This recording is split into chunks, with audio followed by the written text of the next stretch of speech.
की रानियां उतने विवाह कर लो, तुम्हें भी लोग कन्हैया कहेंगे। अब वो राक्षस है,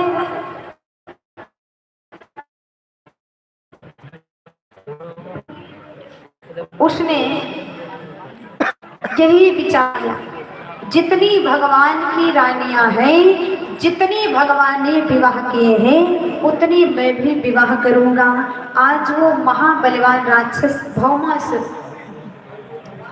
रात्रि में जाता है और नगर में, गांव में सुंदर सुंदर राजकुमारियों को सोते हुए उठा लाता, अपहरण कर लाता और अपने कारागार में बंद कर रहा है। सोती हुई राजकुमारियां, वो सुंदर सुशील रूप वाली, अब वो राक्षस है।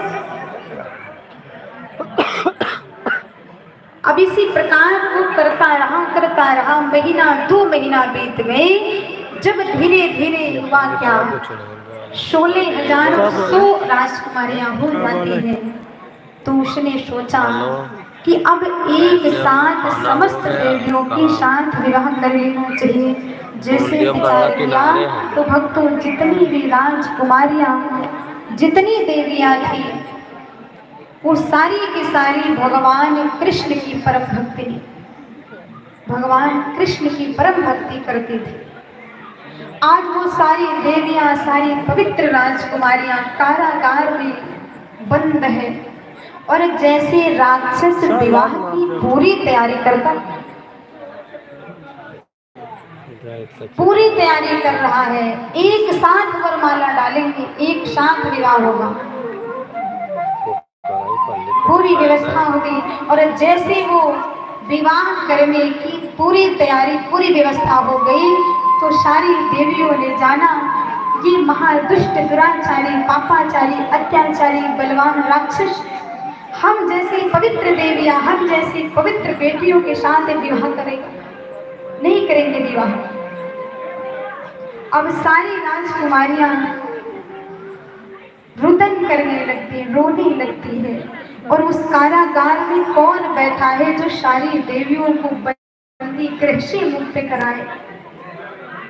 अब देखिए, जितनी राजकुमारियां सब एक साथ भगवान को पुकारा, हे प्रभु, अगर हमने सच्चे हृदय से आपकी भक्ति किया है, तो आज हम सभी देवियों को, हम सभी बेटियों को इस राक्षस की कैद से बाहर करो।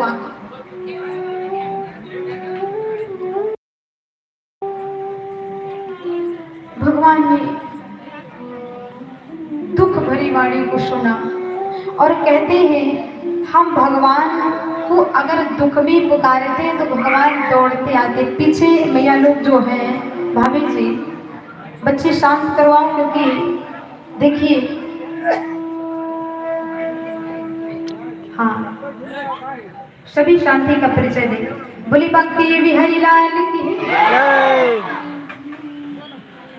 कहते हैं, अगर कोई दुख होता है, उस दुख में हम भगवान की याद करते हैं तो भगवान आते हैं ना। हाँ।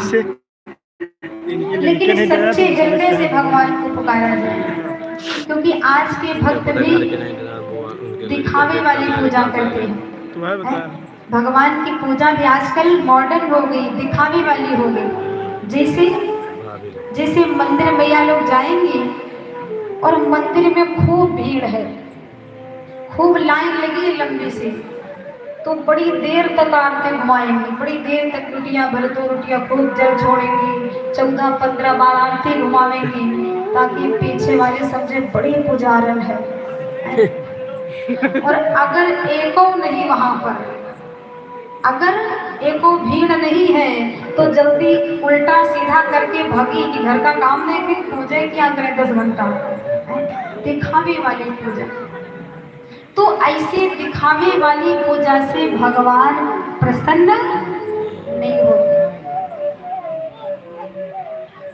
भगवान प्रसन्न नहीं होते।